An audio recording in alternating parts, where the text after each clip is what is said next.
Good afternoon, ladies and gentlemen. Happy World Bee Day. Thank you for joining us. I hope you're all buzzing and ready to be engaged. My name is Jane O'Farrell, and I will be your moderator today. We have a distinguished panel for this event, starting with the FAO Director General, Dr. Chu Dong-New, and the Deputy Director General, Maria Helena Semedo. We have the Minister of Agriculture, Forestry and Food of the Republic of Slovenia, Alexandra Pivec, and the Secretary of State of the Republic of Slovenia, Dr. Georgi Podoršek. The President of the Chinese Academy of Agricultural Sciences, CAS, Dr. Tung Wanjing, the President of the International Federation of Beekeepers Associations, APIMONDIA, Jeff Pettis. Also joining us are Joseph Cassier and Max Brunzel, who worked on the World Bee Count, which they will tell us more about later. We also welcome Dr. Nicola Bradbear, founder of Bees for Development and president of APIMONDIA's Scientific Commission for Rural Development. Also, Dr. Pradeep Mehta, honorary chairman and founder trustee of the Central Himalayan Institute for Nature and Applied Research, CHINAR. And Carlos Vergara, senior professor at the Universidad de las Americas Pueblo in Mexico. This is the third year that we celebrate our buzzing friends, thanks to the efforts of the government of Slovenia that, with the support of APIMONDIA, led the UN General Assembly to declare 20 May as World Bee Day. FAO is celebrating World Bee Day in many ways. Supporters, including actors Juliette Binoche and Lambert Wilson, and social media influencers from all over the world, are reading poems on bees to commemorate the day. These are featured on FAO.org and on all of FAO's social media channels. On our dedicated World Bee Day website, we have a special panel discussion, Talking Bees, about the importance of bees, the threats facing them, and possible solutions, moderated by the journalist and BBC broadcaster, Martha Carney. Back to us now. This event, Bee Engaged, will focus on the importance of bees and beekeeping around the world. I wish to thank the CAS for the Chinese interpretation available on Zoom and on the FAO webcast page today. For interpretation in Zoom, you can select either Chinese or English in the bottom of the menu at the bottom. If you're following by webcast, you can select the language of your choice in the drop-down menu right below the video. Ready to be engaged? Director General, the floor, or should I say the screen, is yours. Okay, thank you, Farron and colleagues. And first of all, I would like to congratulate all of you World Bee Day. It's because it's a special day for the bee lovers, bee beneficiaries, and bee contributors. Ladies and gentlemen, dear friends of bees and honey lovers and fans of biodiversity. As you may know, my background, I was a plant breeder. So we sincerely appreciate to the bee to help us to get the hybrid seeds for the breeding stocks. So we are living in the extraordinary time, facing new challenge, but also new opportunity. Due to the COVID-19 pandemic, we are celebrating this World Bee Day, the third one, virtually first, and also make the bee also can feel that because virtually the bee can really work much harder than before. We hope this will create the bigger budget to reach the even larger and more diverse audience. Because yesterday we had a meeting with America Congress, reached the 1,500 registered audience. So especially for this kind of a world or international days, I said even we back to the normal. It's not the old normal. It should be new normal. And we can use the more virtual way to get more accessible and more listening and more expressive to the public. On the World Bee Day, we celebrate bees and other pollinators. They are fundamental to our lives, to our food, our nutrition security, and our environment, and our evolution. You know, without the bee, I don't know, have you seen the film, scientific film, public science on the bee? And without bee, the earth will be silent. That one, and it's really without the bee, the no planet like we are here now.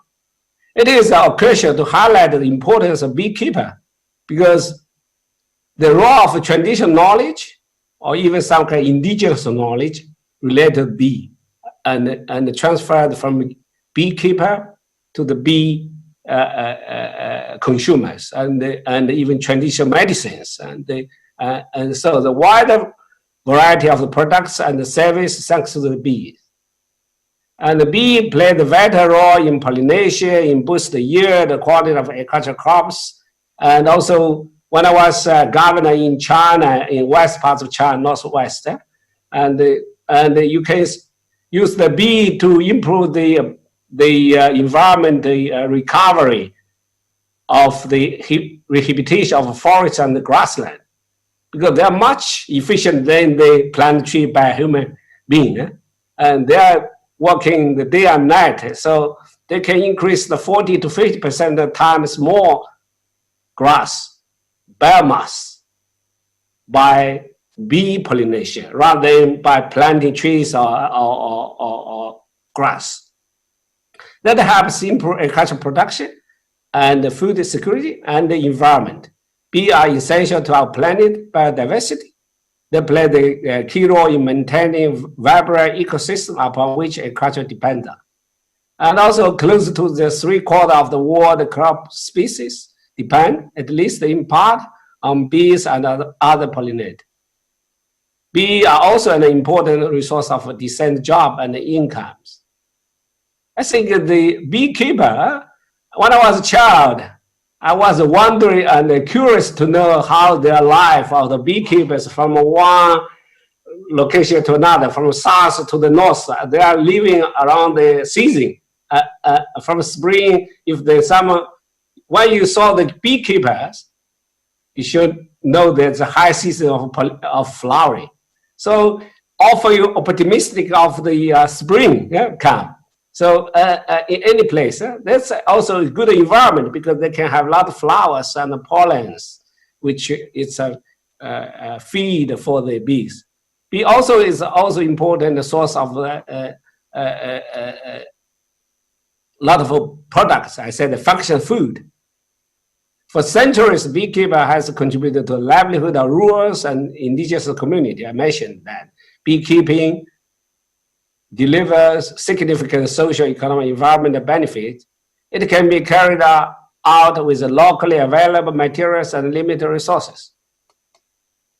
It's offered a significant safety net in both rural and urban areas, particularly for landless women, youth, elderly, and disabled people, and by enhancing their resilience. It also provides them with incomes and nutritious food for their own daily diet, and which can also be safely stored for a long period. The number of able beekeepers is rising by 20% a year. So I said it's a beekeepers, it's not only job or way of livelihood, or it's way of life. It's a way of the new fashionable step, way of style, I mean. Beekeeping can contribute to community development. This is why FAO is forging strategic partnerships with the key actors in the sector. These partnerships will support FAO work as a facilitator of the International Pollinator Initiative and our work on bees and beekeeping. We need to work together, yeah, and also build a more inclusive platform. You know, bee not only issues of agri-food sector. I said not only environment issues. It should be bring all the key players from the traditional medicine, functional food, environment, and anti-desertification and rehabilitation, and also the for the grass maintenance of sustainable development and so on. So we have to try to explore the potential of the bees and the issues surrounding bees. Not only restrict ourselves, mindset, only bee and beekeeper and the honeybee. Yeah? That's very symbolized the bee, because the bee is work so industrious. They offer every possibility for us. And look at the history point of view, and the bee will even longer than human being. Millions years later, I know for sure, bee is more quickly adaptation to the environment than a human being. Yeah, so we have to learn how the bee build the house. Even that's a special incubator architecture. So a lot of things we can learn from bee, and as a smart animals, and even social structure, how to rationalize their power and power, and also the different environment. So you look, so I think a bee and beekeeper pollinate face many threats, of course, and we have to take care of the bee first, and then we can benefit from bee, and we have to consider the beekeepers' challenge, and then we keep the beekeepers as a culture heritage from generation to generations.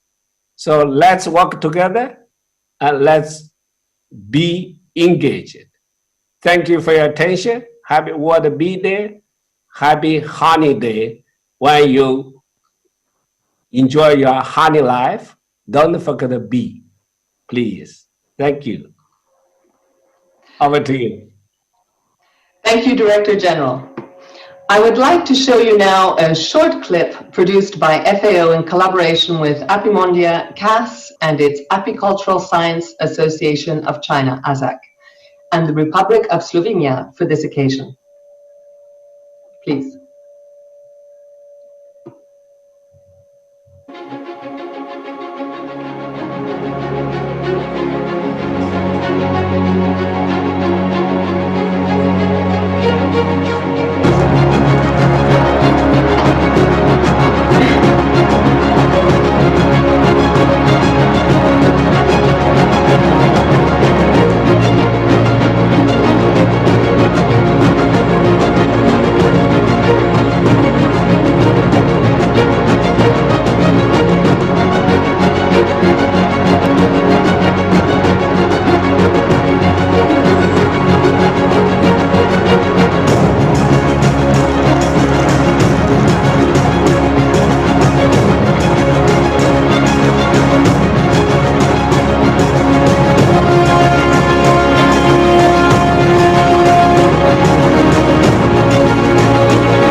Well, that was beautiful. And yes, today and every day, we must say thank you to bees and beekeepers for being, for the variety of food made available to us, and for working tirelessly to keep our people and our planet healthy. Slovenians have a long and proud history of beekeeping, and the initiative to declare a World Bee Day came from Slovenia. The date for this observance was chosen as it was the day Anton Jansa, a Slovenian pioneer of modern apiculture, was born. Alexandra Pives, Minister of Agriculture, Forestry and Food of the Republic of Slovenia. You have the floor.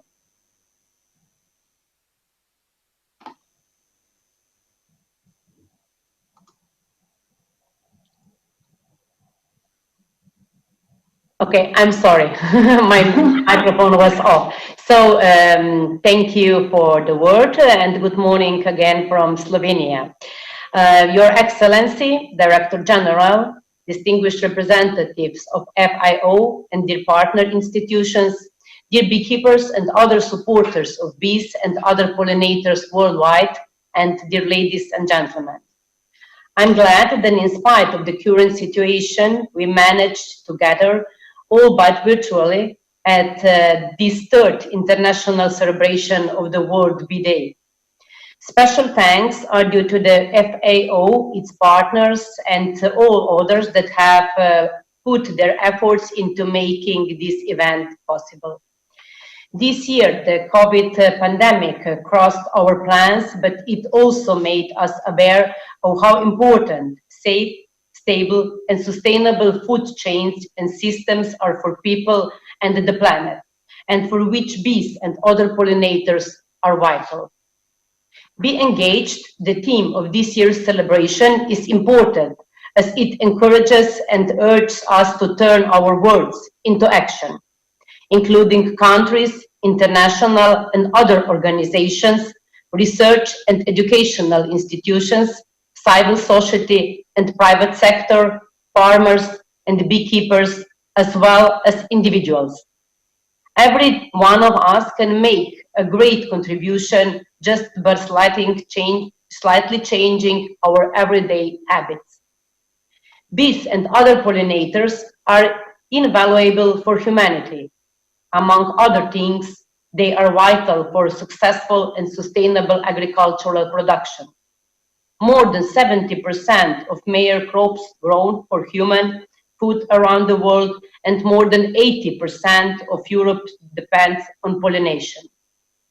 Bees and other pollinators also have a positive impact on the entire ecosystem, on maintaining ecological balance and preserving biodiversity. They are the indicators of environmental health, and we must keep in mind that human pressure on the environment is negatively reflected in the life and vitality of bees, and can even threaten their existence. In Slovenia, where beekeeping is part of the historical and cultural heritage, and the Carniolan honeybee is one of the national symbols, people are very aware of the importance of bees and beekeeping. This is reflected in the comprehensive support provided to the sector. We are successfully implementing European action programs on beekeeping.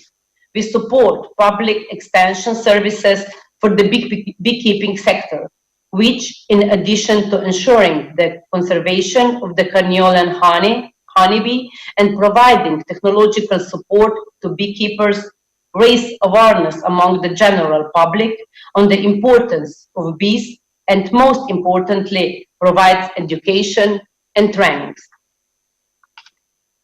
Owing to the beekeeping measures and programs financed by the state, the situation in beekeeping has improved in recent years. In the last decade, the number of bee colonies and the number of beekeepers in Slovenia have increased significantly. Young people are showing a greater interest in beekeeping, and the public is more aware of the importance of bees and the role of beekeeping. By declaring World Bee Day, we wanted to expand and upgrade the activities aimed at raising public awareness and the importance of pollinators, bees, and beekeeping, and combine the efforts of all the countries of the world in the care for the bees. The main purpose of World Bee Day is to contribute towards improved international cooperation in addressing global issues such as global food security, eradication and hunger, and the preservation of the environment. A few years ago, the Beekeeping Academy of Slovenia joined our international activity for strengthening knowledge on beekeeping and international development cooperation. The Academy assists in teaching beekeeping, those contributing to the eradication of poverty and hunger, particularly in developing countries where beekeeping can be an important activity, providing livelihood and decent work. This year, Slovenia launched an initiative to set up a clearer system for the designation of origin of honey blends originating from more than one country. We are concerned that the current labeling of honey blends does not provide consumers with a detailed and reliable information about the origin of honey. Therefore, we launched, on the initiative of the Slovenian Beekeepers Association, activities for amending the European Honey Directive in the part relating to the labeling of honey blends.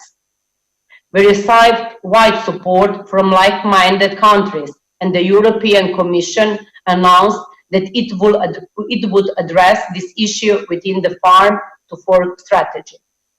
Dear ladies and gentlemen, today, when we are celebrating World Bee Day, an important European document will be published, namely the Farm-to-Fork Strategy, which is a part of the European Green Deal aimed at ensuring the transition to a sustainable circular economy by 2050.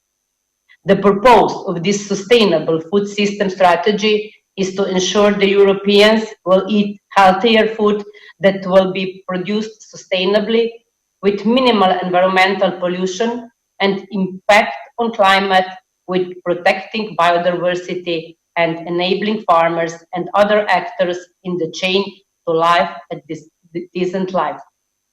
These are also the aims of the World Bee Day. Finally, I would like again to thank the FAO for the lasting support and cooperation in raising awareness of countries and farmers, as well as consumers and the general public, about the importance of bees and other pollinators. Slovenia will endeavor to ensure that this successful and productive cooperation continues. By being engaged, we contribute to a better world and better future for all of us. Thank you very much.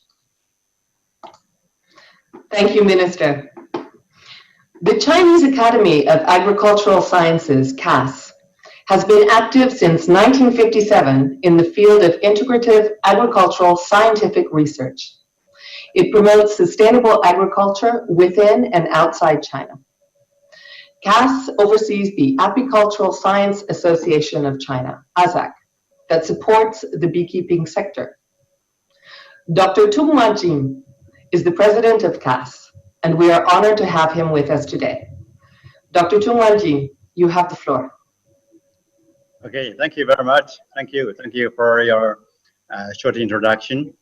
Dr. Chu Dongyu, Director General of FAO, Your Excellency Alexandra Pivich, Minister of Agriculture, Forest and Food, Republic of Slovenia, Dr. Jeff Pattis, President of International Federation of Beekeepers Associations, ladies and gentlemen, good morning, good afternoon, and good evening. Beijing time now is already in the evening.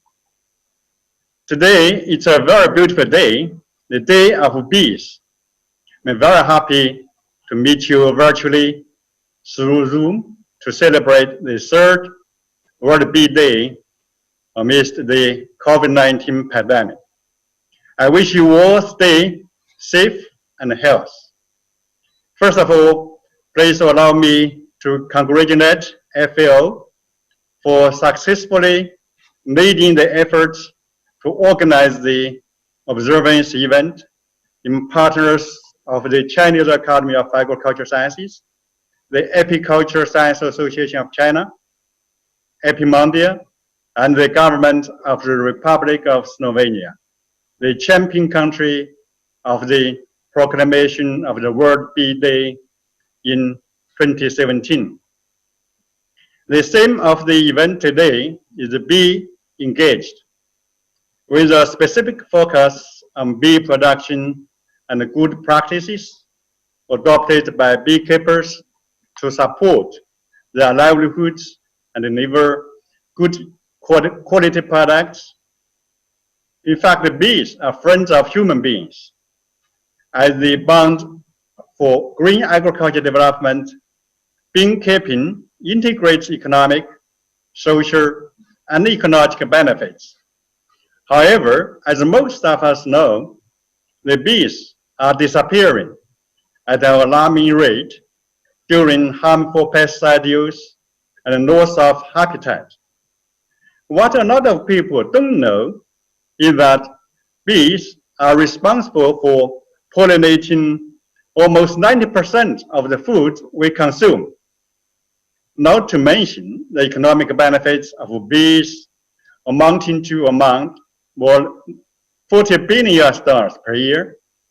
Beekeeping plays also an important role in eliminating poverty, reducing hunger, improving health, protecting and restoring ecosystem, which of course are of vital importance to achieve the SDGs. Therefore, many countries have launched national strategies and programs to protect bees. Since 2012, China has been launched a series of theme-focused events on protecting bees for sustainable Earth to raise awareness of the importance of protecting bees. Since the establishment of World Bee Day in 2017, the observance of the World Bee Day has been integrated into the annual theme-focused event.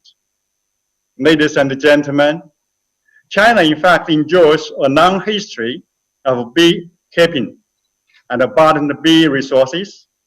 With more than 9 million bee colonies, China leads the world in the number of bees raised and the output of bee products. The Chinese government attaches great importance to the development of the bee sector. China identifies beekeeping as an important agronomic measure in the animal husbandry law and has invested a lot of money to, let's say, in the bee-related science and technology innovation. In 1958, let's say, more than 60 years ago, a special Chinese National Institute of Apiculture Research was established in Cass, dedicated to the research and dissemination of bee-related science and technology.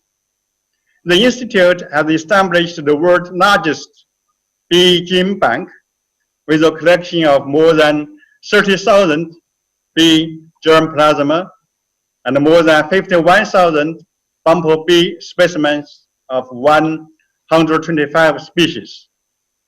Developed 中密1号 Western bee compilation line with high varroamide resistance and high honey yield.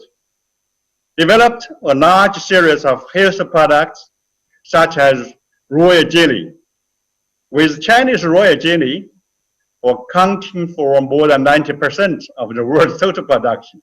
That's a big proportion. Established quality control and also traceability of bee products from farm to fork. The institute is also engaged in popular science education and training. The China Bee Museum was publicly opened to disseminate bee knowledge and information with modern information media and through multiple channels and from multiple perspectives.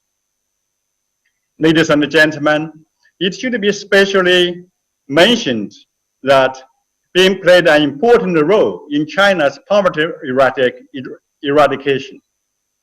to encourage poor households and people with limited capacity to keep bees, we have come up with a model of beekeeping for poverty alleviation. In 2017 to 2019, science and technology-based beekeeping has lifted nearly 20,000 households of poverty. Meanwhile, China also combines beekeeping with cultural tourism. The Apiculture Science Association of China has set up more than 10 specific towns with characteristics of bee industry development across China. Beekeeping has played an important role in implementing the strategies of rural revitalization and ecosystem protection. Ladies and gentlemen, by observing World Bee Day each year, we can raise awareness on the essential role bees and other pollinators play in keeping people and the planet healthy, and on the many challenges we face today. CAS and the association stand ready to strengthen collaboration with the FAO, Epimondia, as well as apiculture researchers and beekeepers from all over the world to share our stories and good keeping practices and to contribute our wisdom and strengthen to achieve the UN SDGs and to build up a community of a shared future for mankind. Finally, I wish the event a great success. Of course, I wish all of you good health. Thank you very much for your attention. Thank you. Thank you, Dr. Tung Wanjun. Dr. Tu Wanjun will leave us shortly, and Dr. Pong Wanjun, Director General of ASAC, will join us on his behalf. Apimondia is the International Federation of Beekeepers Associations with a very long tradition in organizing international beekeeping congresses since 1897, representing beekeepers from all 5 continents and operating in the beekeeping sector at several levels, from grassroots to policymaking and awareness raising. Apimondia assists several international organizations, including FAO, in beekeeping development initiatives. Jeff Pettis, President of Apimondia, you have the floor. Thank you, Jane, and thank you all for joining us on World Bee Day. We at Apimondia are very proud to be co-sponsoring with FAO, the Director General, and others, colleagues at FAO, and our members at CAS, and also the Slovenians for their leadership in promoting World Bee Day. So we're very happy to be a part of this. And when you think of beekeeping, you might think of maybe just beekeeping with the honeybee. But in fact, Apimondia represents beekeepers globally who keep a wide variety of bees, from stingless bees to giant honeybees. And we'll hear a bit more about that in some of our discussion today, so I won't dwell on that. But again, we're very glad to be a part of this. And I'd like to focus my comments on two issues. The first is COVID-19 and how it's affected beekeepers, and more generally the public at large, and some things we can do about that. And then also with some remarks very similar to the other remarks about why we celebrate World Bee Day. So first of all, with COVID-19, it has had a direct effect on beekeepers and beekeeping supplies, movement around the globe. In some cases, beekeeping is very labor intensive, and the movement of temporary labor has been restricted in some cases where the beekeeper needs help from other countries, and that movement of that labor has been restricted. We hear the same kinds of stories from farmers about temporary labor to pick crops and things. So that certainly has been one way. The other way has been, you may not be aware, but bees themselves move globally through the air. Queens and package bees move around the globe to restock where we have losses. And that movement has been disrupted as well because of the lack of air travel and things like that. So that's some of the direct ways that COVID-19 has impacted beekeepers. They haven't been major, but it has disruption. But I want to say that these inconveniences, as you will, in the beekeeping sector, they kind of pale in comparison to what I think is a looming humanitarian crisis. And I just want to spend a moment on that. And that is the humanitarian crisis that is hunger and starvation. And that's brought about because of disruption in some of our supply chains. Now, bees play a critical role in starting to produce food, but if we can't distribute it and get it to the people in need, then we have a looming crisis. So, as tragic as the loss of lives are in COVID-19, and I hope that all of you are safe and your relatives are safe.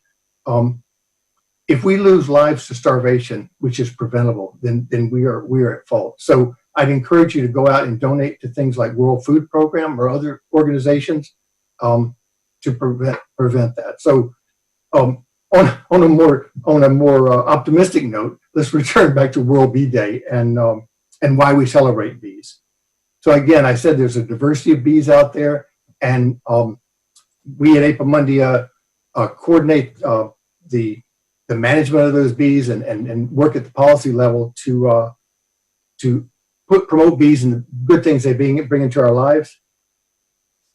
The wind pollinates about 2/3 of the crops: rice, corn, and wheat, things like that, the staples in our diet. But it's bees that pollinate the other third of our diet, and it's things like fruits, nuts, and vegetables that you enjoy in your diet. In fact, the most nutritious part of your diet comes from bees. So we're not going to starve without bees, but we certainly would have a very bland diet. Also, as already been mentioned, bees provide valuable income both in the developed world and the developing world. And they're really good at relieving poverty because of the fact that you don't have to own land to manage bees. They have very low startup cost, so that's a big plus. And they produce local income. So for those and many reasons, we have to celebrate bees and the things that they bring into our lives. So there's two things that I can think of that you can do to celebrate World Bee Day, or to change the world, if you will. One is to go out and plant a tree or plant a local flowering plant, and especially something that blooms during the summer. Spring in the Northern Hemisphere and temperate areas is full of blossoms, but during the summer months and early fall, we need flowering plants. And so go ahead and plant a tree or something else. And the other is, as I mentioned, donate to these food things like World Food, the World Food Organization. So with that, I'll close and just say that the bees don't really need us. We need the bees in our lives. So go out there and celebrate World Bee Day, and I'm really glad to be a part of this. Thank you, Jane. Thank you. To face present challenges, we need to think innovatively and be innovative. All around the world, new digital tools are being developed to improve digital data collection and monitor critical information to increase food security and strengthen food systems. One of these is the World Bee Count app. Here to tell us more is Max Runzel, the project coordinator of World Bee Count, and Dr. Joseph Cassier, Dean's Professor and Executive Director of the Center for Analytics Research and Education, Appalachian State University. Max, you have the floor. Thank you very much, Jane. It's a pleasure to be here, and I'm excited. So, above all, what I love about the Be Engaged theme, it is what we've been thinking quite a lot. And it's not so much about the why. I think we've heard great presentations today to see why bees are important and why we have to protect bees and pollinators. But it is the how. How do we engage? How are we engaged? How are we engaged if we don't keep bees, or we're not a breeder or not a technical expert? And this is what over a year ago sparked the idea of coming up with something, of building a tool that would allow anyone in the world to participate, to help bees and beekeepers and pollinators wherever they are.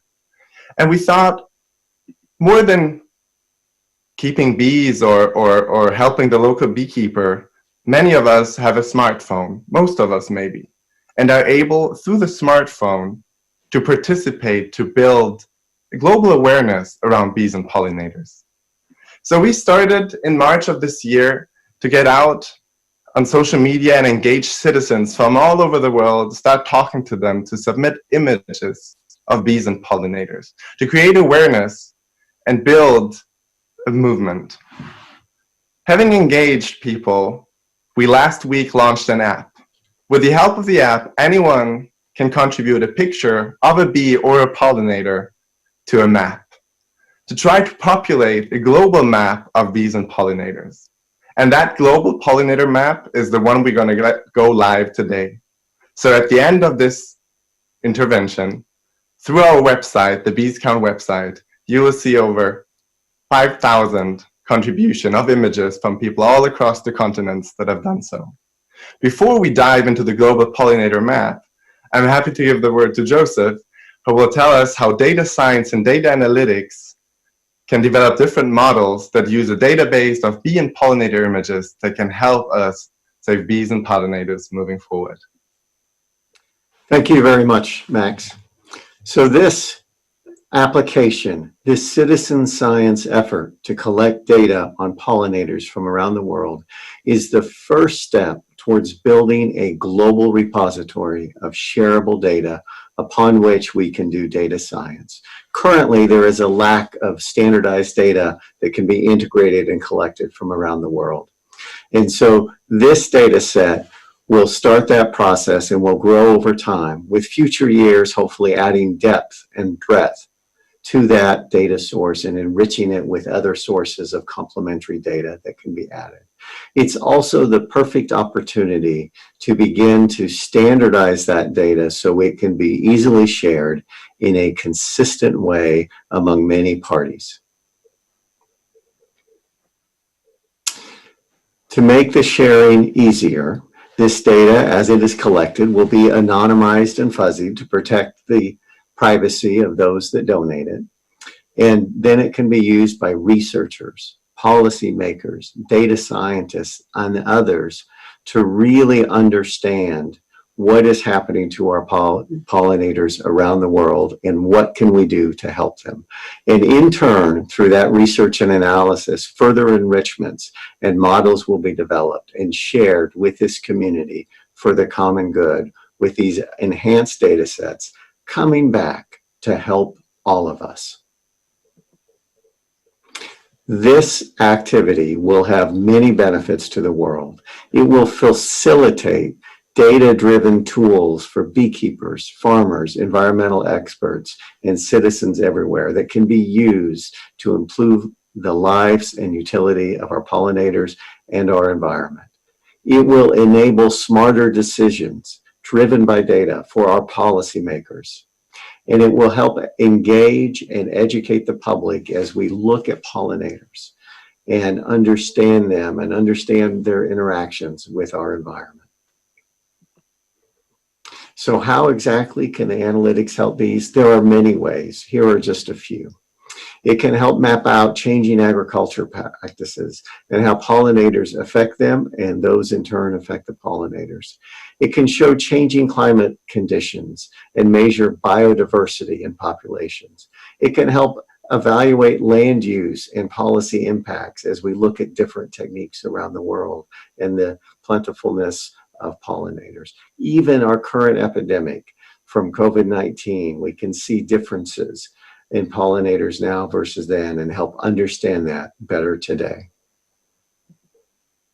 So this is something everybody, everywhere can do. Join us in collecting the world's bee and pollinator data. And then in turn, if you have data science skills, help us analyze it and give those results back to the community. Let's go live. And now, the World Pollinator Map from Max.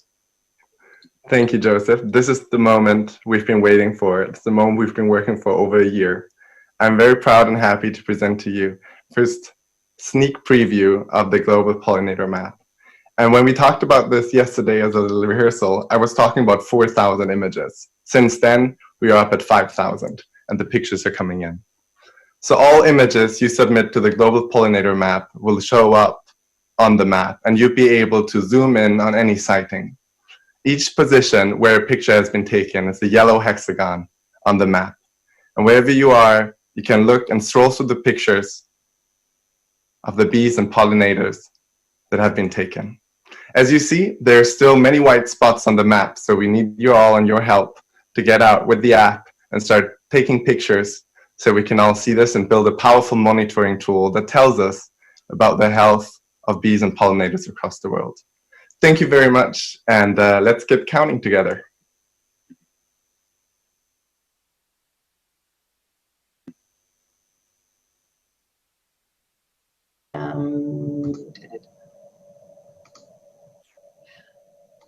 Thanks to you both. That is fascinating, really.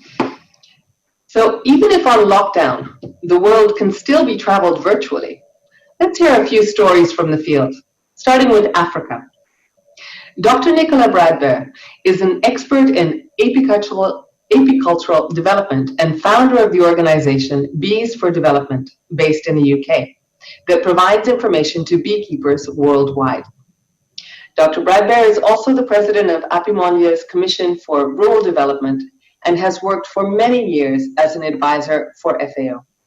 Dr. Bradbear, you have the floor.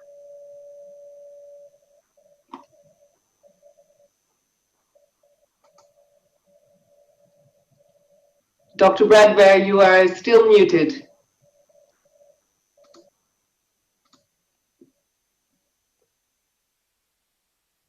Okay. Yes, we can hear you now. Thank you. Please Great. go ahead. Greetings from Wales in the UK. It's a lovely blue sky, beautiful day here for World Bee Day. I'd just like to take this chance to tell you a little bit about Africa's wonderful bees and excellent beekeeping.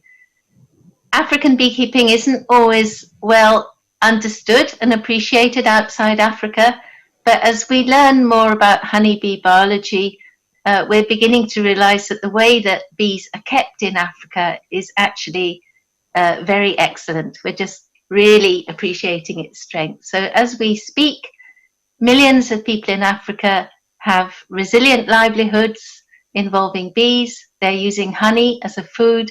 They're using honey as a medicine and creating business around trade in honey and beeswax. So I just want to take the chance to show you a little bit more about it. Let me share my screen with you. Oops.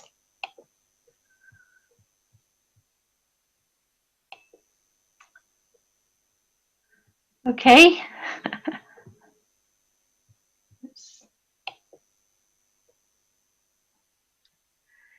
So in these few minutes that I have, I'd like to show you that African beekeeping is really good for people, but it's really good for bees too. These are beekeepers in Bahadar, in Amhara, in Ethiopia. They're selling their comb honey. The honey is still inside the combs, beautiful, perfect honeycomb. And whether it's creating livelihoods that way or sold a little more formally in a shop, everywhere, in every society, local honey is a valued product that can be turned into cash income. And beeswax too. African beeswax is the cleanest available on the world market. It doesn't contain residues of agrochemicals, and it's an important export crop for forested nations like Angola, Ethiopia, Tanzania, Zambia. It's a very important and useful export product. African beekeeping contributes to food and nutrition security, actually in two ways. Here is honey being sold by the teaspoon in Asmara in Eritrea, and honey for people with limited diets, it's a wholesome, high carbohydrate and nutritious food. It contains minerals and trace elements, so it's a very useful addition if your diet is limited. But even if the honey is marketed more commercially, this is significant, local, excellent food that is available free of charge, in a way, to the beekeepers season after season. A very important local food, as Jeff was describing. These short food chains are increasingly important nowadays. But beekeeping contributes to food security in a second way, and that is by good pollination of crops. So this is Rose, a coffee grower in Kamwenge in Uganda. When she began keeping bees on her farm, she found that her coffee harvest increased too, with more coffee berries and better quality berries as well. And as well as pollinating our human food crops, of course, bees contribute to biodiversity too, so that plants produce seed and reproduce, and in this way, bees and flowering plants really maintain the fabric of life. African forests, like this one in Tanzania, are full of African bees, but they're full of African beekeepers too. And in this way, we would say that these beekeepers gaining income season after season from these forests, but in a highly non-extractive way, these African beekeepers are the real guardians of African forests. Now, to look at the beekeeping, this extensive forest beekeeping is some of the best beekeeping on earth. Why do I say that? Because the bees are healthy and they're abundant. The beekeepers have excellent skills for making these simple, low-cost hives. These ones are in southwest Ethiopia. And the extensive system uses wild populations of African honeybees, which are strong, fit, resilient to disease, and therefore healthy. So it's very important indeed that now we understand it, that we protect these bees and we do not bring in bees to contaminate these healthy bee populations. As I will show you in this beekeeping, the equipment is best when it's low cost or no cost, and this is what makes it highly cost-effective, highly sustainable beekeeping. And I'd now like to just show you a glimpse of one useful beekeeping project. Let me introduce you to Esther and Lukman. They live in Jinja, east of Kampala. They're both deaf and they communicate by sign language. And in February of this year, we began training them with our partners in Uganda. And by March, they had learned how to be dressed in beekeeping clothing and light the smoker. Of course, all of this equipment is locally made. You cannot have a sustainable project without locally made equipment. And of course, making this equipment brings income to other tiers of society. The training was with very clear training materials that show the skills necessary to do good beekeeping. They were shown how to weave hives from bamboo, which is freely available in Uganda and many other places, and then how to coat the hives with this clay and cow dung mixture that is also freely available, but it's a very good coating to protect the basket of the hive. When the hives are finished, they dry in the sun and look like this.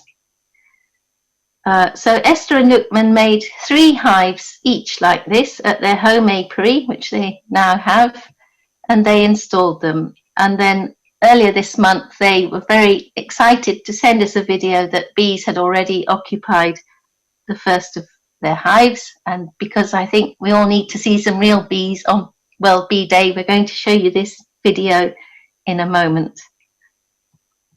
But my point is this, that it's so empowering for people to make their own equipment and harvest their own produce. So in this little glimpse, I hope that you've seen that African bees contribute to livelihoods, to food and nutrition security, to crop pollination and biodiversity. These are all fantastically important things. African beekeeping is highly sustainable, resilient, and in every way excellent. So now I'm hoping that we can show the video. I need to stop sharing, I think. Oops.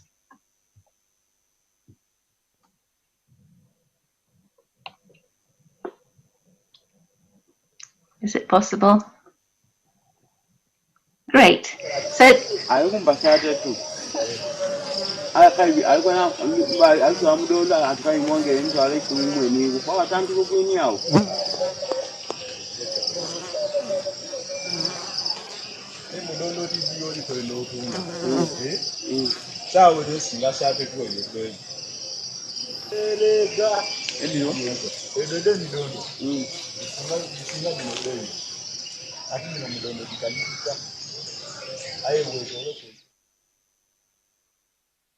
So when the season comes, they'll be able to harvest their own honey and beeswax and sell that or use it as food.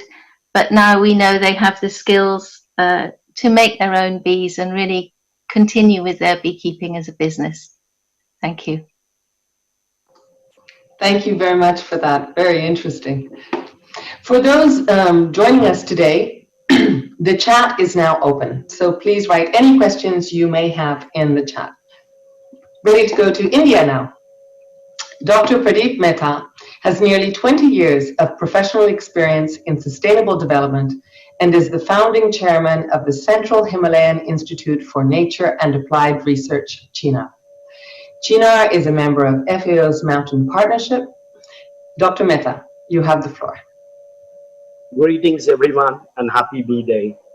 I'll be talking about the beekeeping practices in the Himalayas, and as we all know that Himalayas are known for their biodiversity. They are known for the rich flora and fauna. They are also known as the mountain, the water pillars, because they feed to almost half the population of Asia. But at the same time, these mountains are also known for their beekeeping practices. Now, why these beekeeping practices are unique? As you can see, they rear their bees in these log hives. These are logs, and in front you can see the openings. So these are for the bees, and they learned this art from nature. When they saw that the bees make their hives inside the hollow logs, inside the woods and trees, and they adopted the same technology. And once they mastered this art, they made it part of their architecture. Here, if you see, here is a building where you can see two squares on the bottom. So these are the wall beehives. They made it part of the architecture and started bee rearing in these hives, which are called the wall hives. Now, there are still challenges. So one of the challenge is the changing agriculture. So now people, earlier they were growing mainly for subsistence agriculture, and now they are converting into monoculture. I can share an example of Himachal, where people have shifted from diverse agriculture to monocropping like apples. And now the bee population is drastically going down. We did a survey in few villages, and in one of the villages, there were 40 households, and they all had the wall hives and log hives, but only 2 were functional. And it clearly showed the decline of the bees. Changing climate is another challenge. We have prolonged winters where there is snowfall for 5 to 6 months, and there is hardly any forage food for the bees. And either the bees migrate or they die. Extraction method. Now, in these methods, in these log hives, you see the extraction is very difficult. So at times you need to take the entire hive out, and the larvae, they get died. And production is also very little because the space inside these logs is minimal. So the hardly they could produce is almost 2 kgs per year. Migration is another problem. So people from these villages, the mountain villages, are migrating to the cities and towns for better livelihood opportunities, for better education, for better health. So there are only few beekeepers who are doing the beekeeping practices. Transfer of knowledge.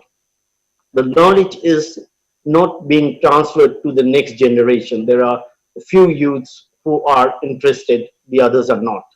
The actions which are taken in the region by us and by other organizations are data collection. As we heard from the previous speakers, that there is a shortage of data. So we are doing surveys in the villages where these kind of practices are being done, and we are documenting it. We 2 years back, we did a study for FAO on indigenous food profiling system.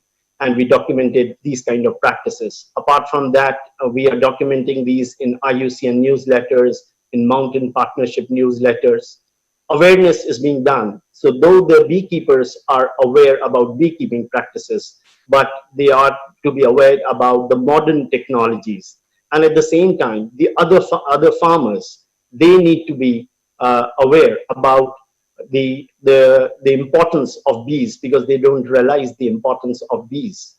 The bee flora is being promoted. We are either asking the farmers to keep the wild bee flora, or to go for bee flora like clovers, like mustards, so it increases the availability of food throughout the year. And at the same time, we are promoting these sites as NIAHS, which is National Important Agricultural Heritage System, or Global Important Agricultural Heritage System. So we are in touch with these agencies, and we have developed a proposal, and we'll be following up with that. And overcoming these challenges is definitely maintenance of biodiversity in the agriculture, in the farms, as well as in the adjoining areas. We are trying to develop a payment for ecosystem services. Now, these farmers need some kind of compensation for the kind of services they are providing to other beekeepers. So that mechanism is being developed so that the apple growers or the kiwi growers can pay some amount to the beekeepers. Recognition, we are trying to recognize these beekeepers in the World International Mountain Day, which we are organizing every year. Capacity development, trainings are being conducted, and more trainings have to. And beehives, improved beehives. So there is a need to improve the production from 2 kgs to say 10 kgs or 15 kgs by introducing modern beehives. But at the same time, we have to be very cautious, because they have to thrive at the cold temperature. And as the previous speaker said, that pasting of cow dung and the local mud, which we can see on the screen here in the modern beehive, we have to do that so that the bees can survive in the winters as well. The importance, we already know that the honey is a very high value food. And here also in these mountain areas, people regard it special food. It's not something that they eat every day, but it is for the special occasions. And medicinal value, because these beekeepers or these villages are very close to the Himalayan meadows, which are rich in medicinal plants. So the honey that we get from these, it has special medicinal value, and people use it for medicine purpose. It is a holy food for these indigenous people. They offer it to the local deities and gods, and it is offered to the people as a holy food. Income generation, small farmers who have more than 2 boxes, they sell the honey to generate some money. But at the same time, when we interacted with the farmers in some of the villages, they also barter honey with other crops. So if they don't have good land holding, they can go for beekeeping, and they barter and get the other crops. And the ecosystem services that these beekeepers provide to the other adjoining area is very important. And it also maintains the biodiversity of the farms and the biodiversity of the adjoining landscape. And here we have the 2 quotes from our beekeepers. And it says that beekeeping is a hobby, and bees provide pollination and honey, which is used as medicine. This is Rajendra Singh from one of the villages. And the other beekeeper says that beekeeping brings luck. So they think that, if bees, they come and they make their hives in these logs, it brings luck. And the honey is used as offering in temples and beneficial for our health. So we can see that these beekeeping practices are providing different sustainable development goals, like SDG 1, which is no poverty, SDG 2, which is zero hunger, SDG 3, which is SDG responsible production and consumption, and SDG 15, that is life on land. And on this special day of beekeeping, we salute these beekeepers who are the guardians of the bees, and at the same time, we pledge to protect and to conserve the guardian of our planet, the bees. Thank you so much. Over to you, Jane. Thank you so much. Our next and last stop is in Mexico with Carlos Vergara, Senior Professor on Animal Biology at the Universidad de las Americas Puebla, who will tell us more about meliponiculture in Mexico in a pre-recorded statement.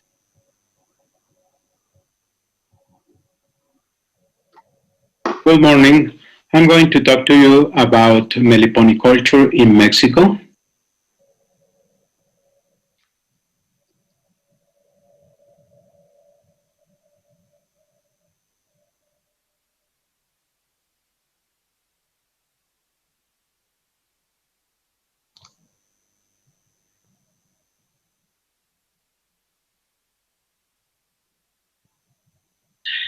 Colored in orange or yellow, and we see the hives being attended by different characters here. And in this picture, we see how these are kept in Mexico. Melipona bichii on the top row, Scaptotrigona mexicana, the way people keep bees in clay pots, a fossil bee in amber. We have the descending god of bees in the pyramid of Tulum in front of the Caribbean in Mexico, and an artisan working with stingless bee wax, doing beads and feathery ornaments. Meliponiculture has been practiced by Mesoamerican civilizations. Mesoamerica is the part of America between the United States and the northern part of Central America, and is the place where the main pre-European cultures lived, especially Mayans and Aztecs. In Mexico, there are four main stingless beekeeping regions. The Yucatan Peninsula, where Melipona bichii is kept in logs, which are called jabones. And the second most important area is the Gulf of Mexico, where mainly Scaptotrigona mexicana is kept in these clay pots that I showed you before. In the Balsas River watershed, on the left side of the slide, we can see how these bees are kept in clay pots too, or in wooden boxes. And the fourth region is the Pacific Coast area. Beekeeping with these stingless bees has been practiced traditionally in the areas shown here in yellow, and more recently in the places shown in this map as purple dots with letters. And I'm going to show you one of the areas where both traditional and recent beekeeping is practiced. This area is the red circle, numbers 21 and 20, is the town of Quetzalan. It's a town colonized by the Aztecs. They moved from the high plateau in central Mexico to the Gulf Coast, especially to exploit the feathers of quetzales. That's the origin of the name of the town.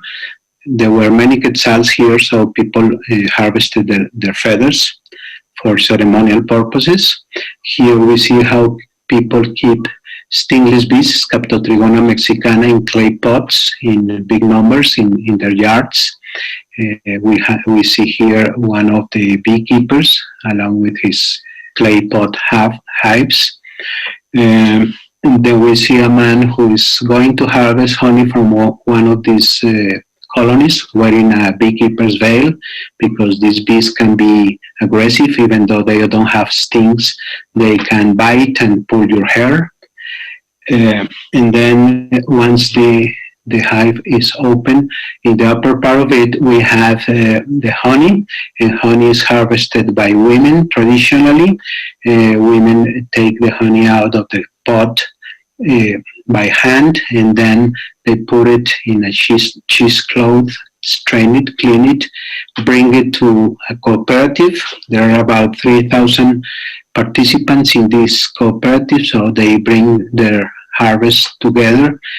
In the cooperative, they process the honey, they clean it, and they pack it in small glass containers. They label the honey and they sell it along with organic coffee and handicrafts made by local people too. And then in this bar graph, we have the production of honey during the or between the years of 2005 and 2015. And we can see that in 2012, the cooperative packed about 2,500 liters of honey. It is called virgin honey by people in Mexico and most of Latin America. And this harvest had a value of about $250,000 in the market. So it is a very important source of income for people in this region.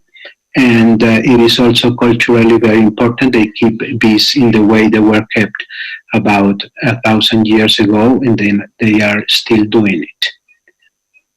Thank you very much.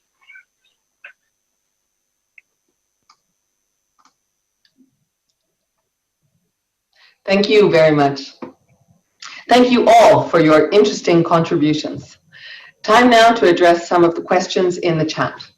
The Minister and Secretary of State of Slovenia have had to leave us, but in the meantime, we are joined by Dr. Pong Wan-jun, Director General of ASAC, and Professor Carlos Vergara, who you have just heard from. We have a few questions here. The chat is quite active.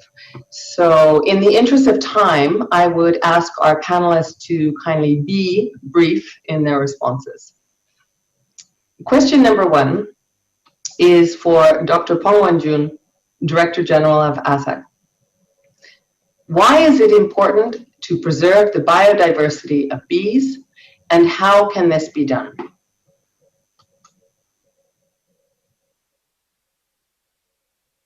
Dr. Pong Wan-jun?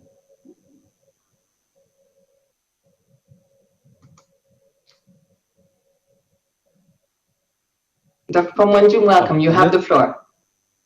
就是这个保护生物多样性，我们中国是怎么做的？一个就是说我们政府对养蜂的这个，我们政府对养蜂的这个事业非常的关注和支持。第二个就是我们农业的这个绿色发展，为我们保护生物多样性也提供了这个良好的这个机会。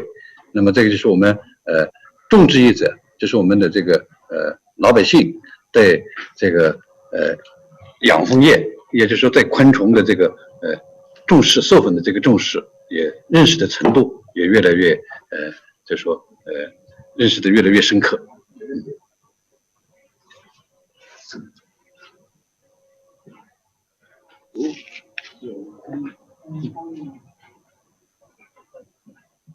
用英文再说一遍。我说英文说的不对，那怎么？也就是我们国家对这个养蜂业是越来越重视。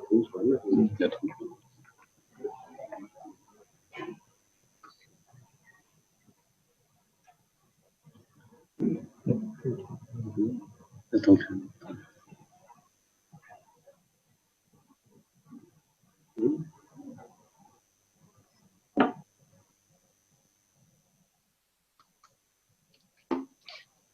Thank you, sir. The next question is for Jeff Pettis, President of Apmondia. Can you please share your views on adulterated honey? Sure. I didn't bring that up in my opening remarks. Honey adulteration or honey fraud is one of the biggest problems that beekeepers face worldwide.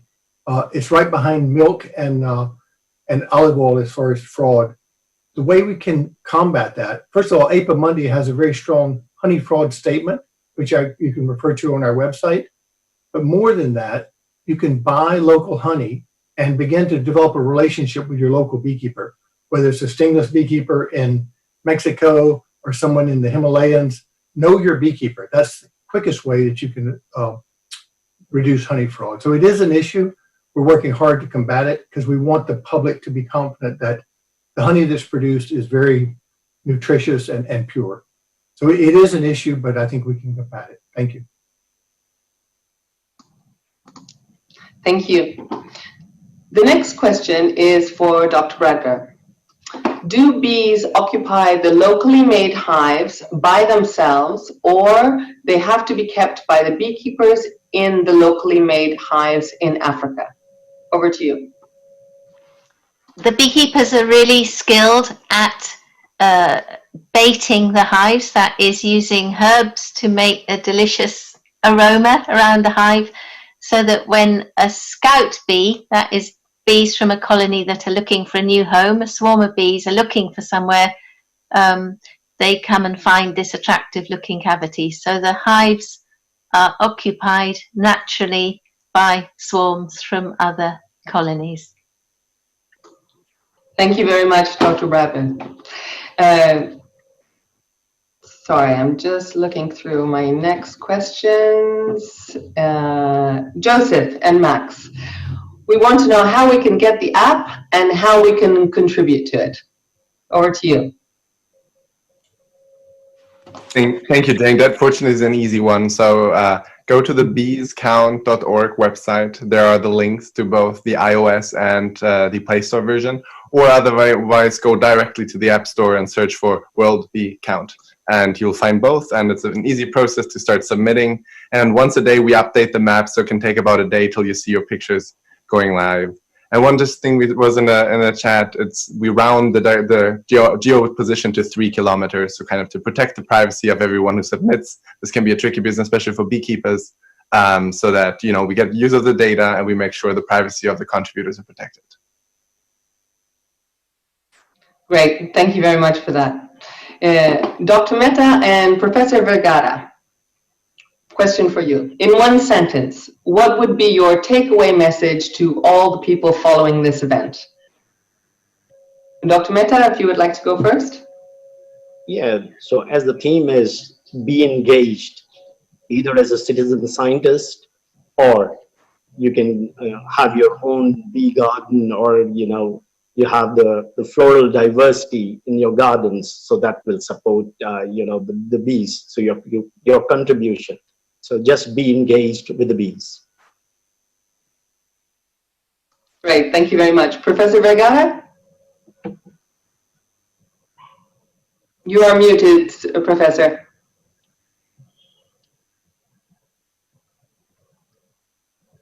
Can you hear me now? Yes, please go ahead. Okay. Thank you for the invitation to participate in this very interesting event. My message would be to seek information on bees and understand the importance of bees for your everyday life, even if you are not directly related to bees, and support your local beekeepers and use or prefer to use local honey and products. That's one way to strengthen the existence of bees and humankind. Thank you. Thank you. And the same question, well, sorry, not the same question to Jeff Pettis, sorry.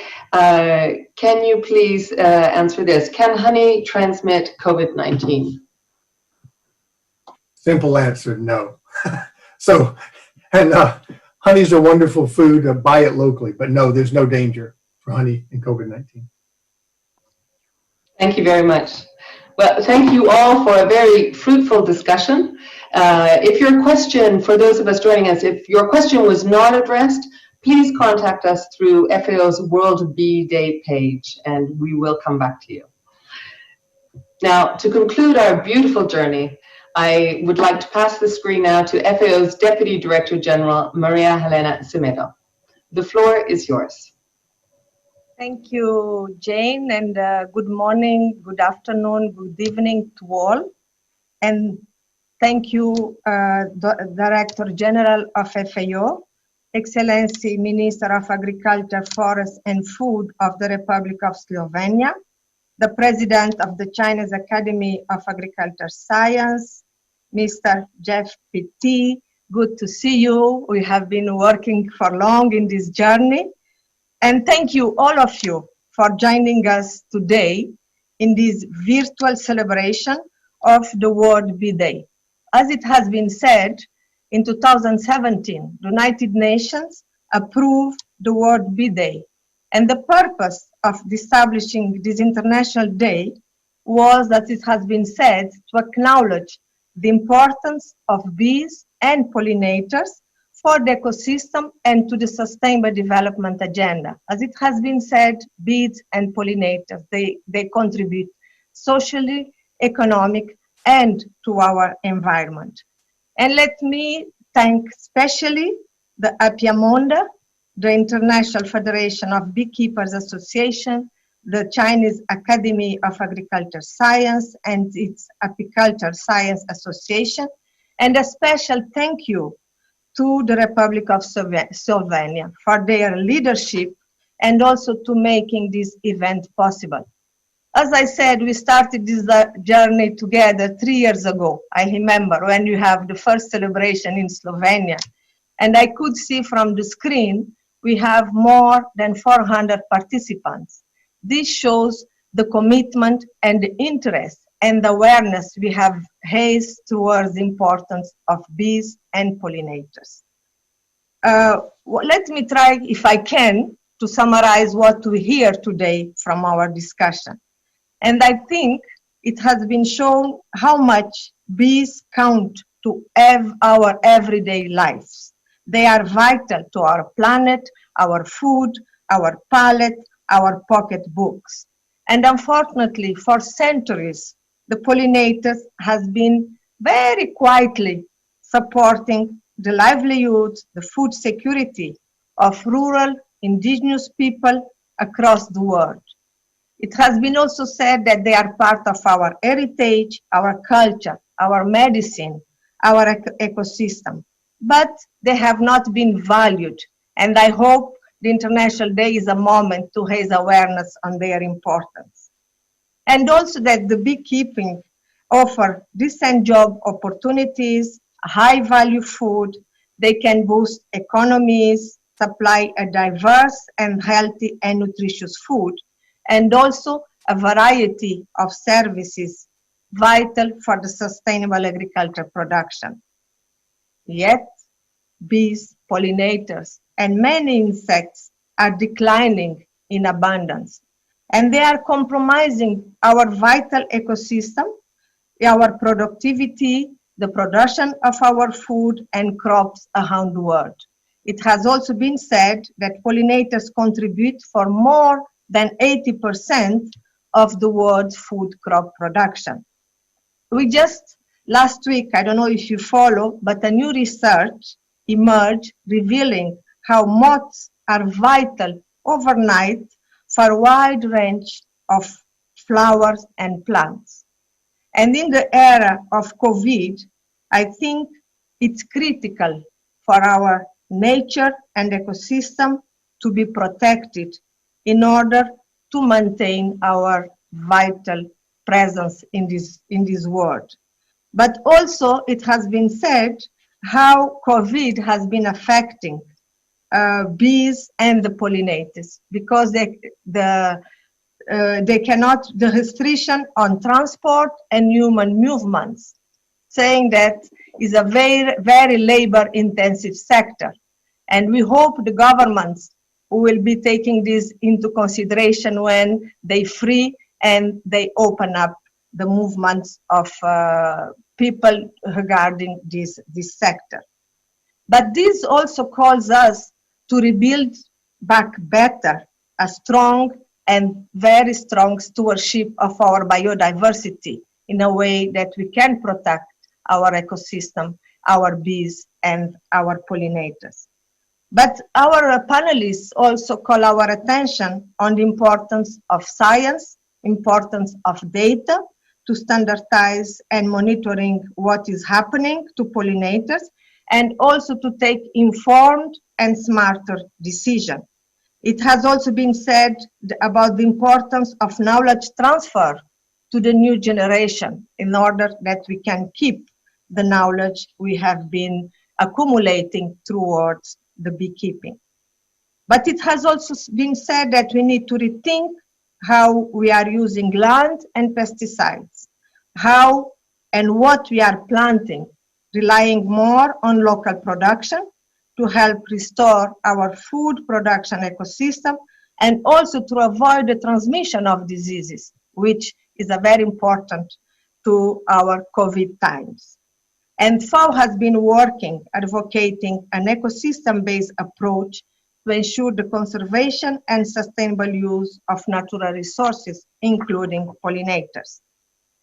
If I can conclude our discussion today, saying that worldwide we need to take action. This is very important, protecting the bees and the pollinators.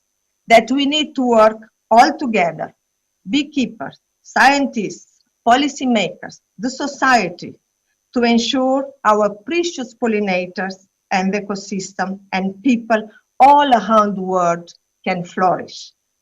I would like really to thank our heroes, the beekeepers, thank our facilitator, Jen O'Farrell, and let's be engaged and raise awareness on the importance of bees for a better future. Keep healthy, keep safe, keep engaged. Thank you. And very happy International Bee Day to all of us. Thank you very much, Ms. Macedo. Thank you all for joining us and for being engaged. This is being recorded, and if you would like to download it and watch any of the interventions, you can from the FAO webcast page. A special thanks to all of those behind the scenes and behind the screens for making it all happen. Happy World Bee Day.